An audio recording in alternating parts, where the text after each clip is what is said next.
Hello, what's up mga kadikdik? Good day! For today's video mga kadikdik, dili ta karon pig technician kundi nata sa Manukan sa SLP sa Integrated Farmers sa Kumagaskas SLP Association.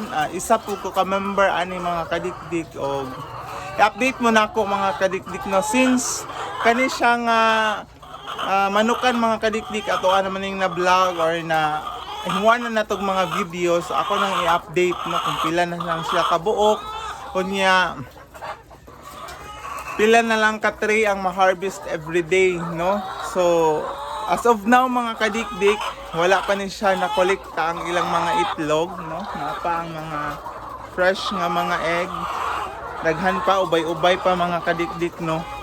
Kay ang among gi-change ang ang feeding din hiya mga kadikdik since some layers or layer farmers is ilang giotro, so why not nga dili po namo iotro or i-change namo or among i-same sa ilaha mga kadikdik kung then obserbahan or experiment namo kung naabay significance difference between the first kuan mga kadikdik set nga pag pamahog mga kadikdik or the second set or the experimentation nga pagpamahog kung unsay resulta or same ra ba, then makales ba og bahog or actually dapat same lang gid siya per day, kinaman ni siya computation per day mga kadikdik as long as makuha na to ang significance difference when it comes to statistics no.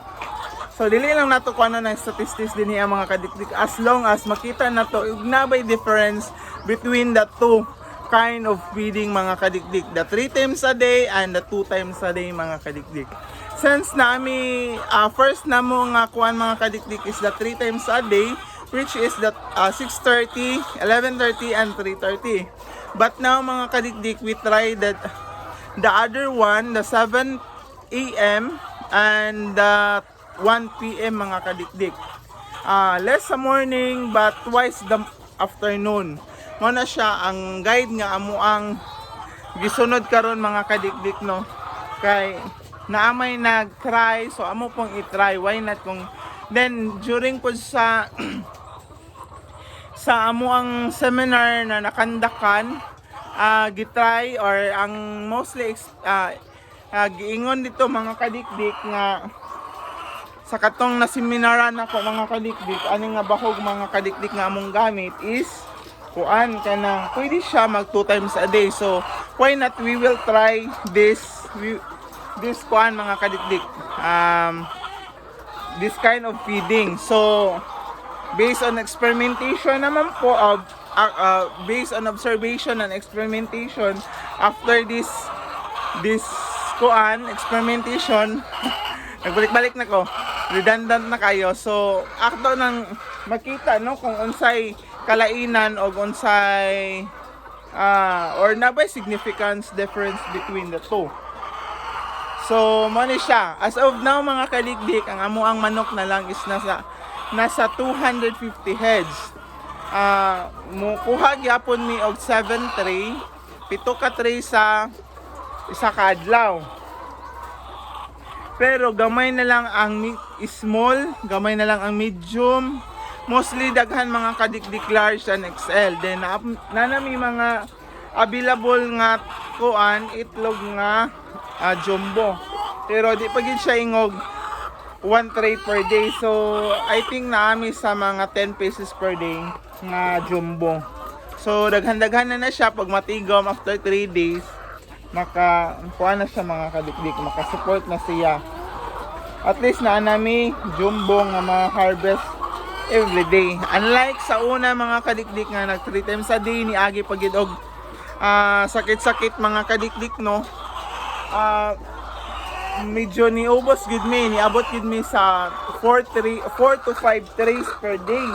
So medyo lugi ta to that time mga kadikdik kay kanang 4 to 5 trays per day mga kadikdik is na siya sa around 50% no. Igor gid murag break even na siya mga kadikdik. So ako na ning hilabtan ni no, dili na ko duty karon pero nianhi ko kay ang sounds is nagpangpang. So nabuyluhan man di ay ang iyahang volume, so mo tang ako na lang gihinayan. Then wala na pang ipanday nako kay kuan mga kadikdik kanang nag-video man ko. So ako isang gi-harvest, tama na ras ma-harvest ron mga kadikdik. Unya pa man ang second feeding mga kadikdik around 1 PM or 1:30. So mo na among gisunod karon. So among feeds nga gigamit is harimanok, pigrulak na siya, chicken layer 1.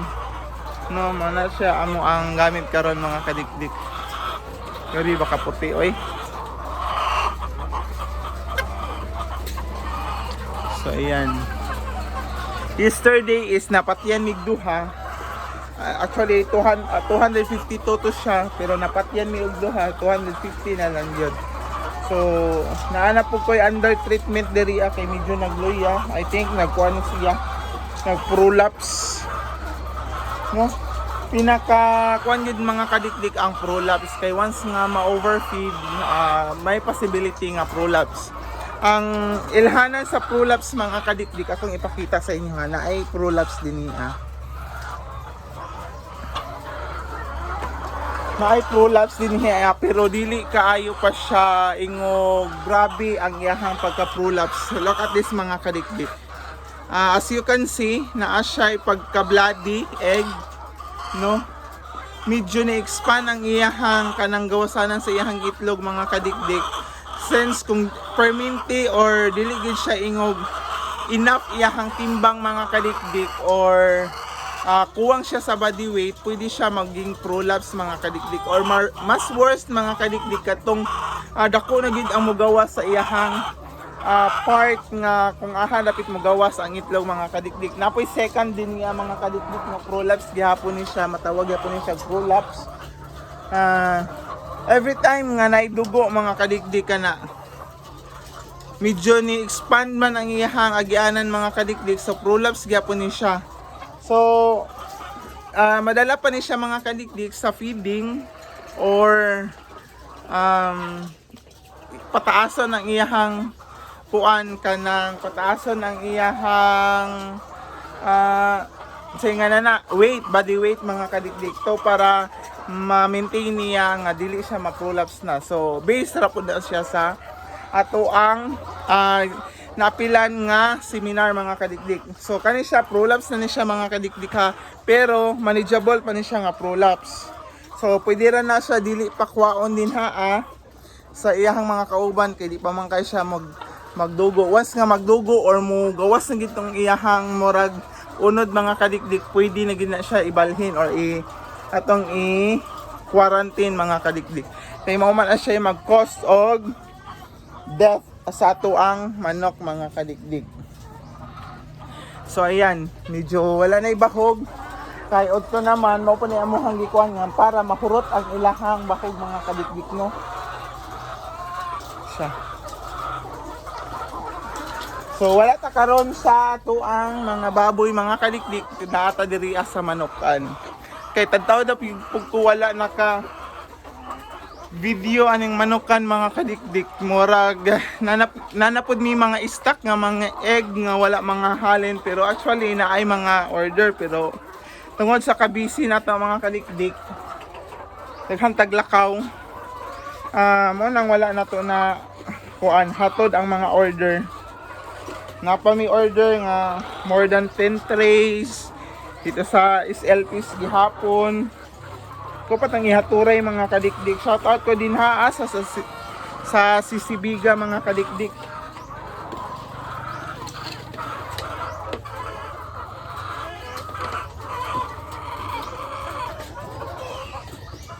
Ini silang kwaon anam-anam mo.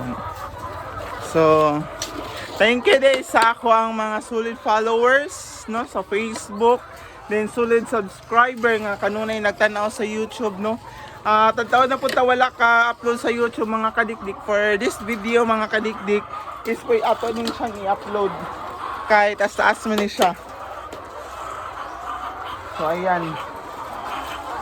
So sa ganahan magmanukan din ha mga kadikdik or mga ka-farmers,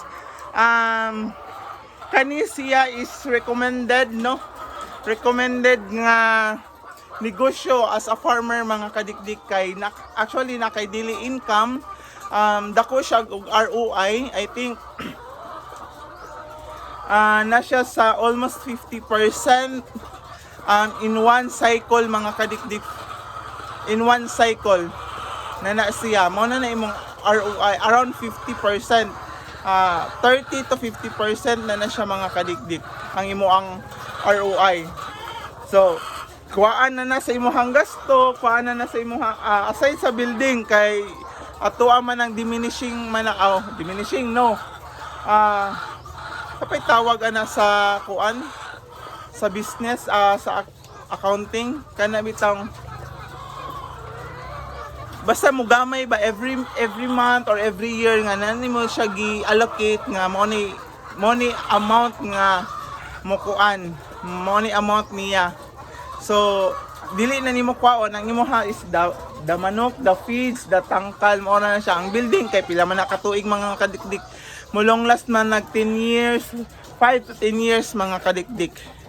So, pwede na nimo siya mabalik-balikan kapila ka rolling. So, since ang manok is 2 years mga kadikdik, pinakataas na ng 2 years, gikan pag-abot sa imo kay ready to lay naman ni siya.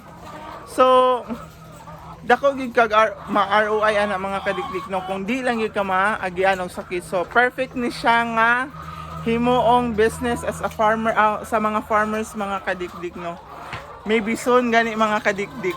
Tana kaluyan sa Ginoo mga kadikdik maka himo tag-ing ani nga business sa ato since na naman tay mabuyan ginagmay breeder.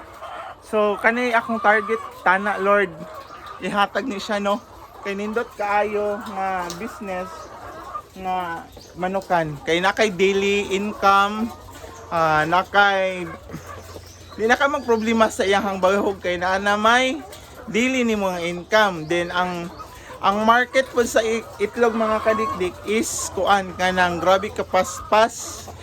Dili ko mag-worry sa pag-market kay tabi na karon kani no.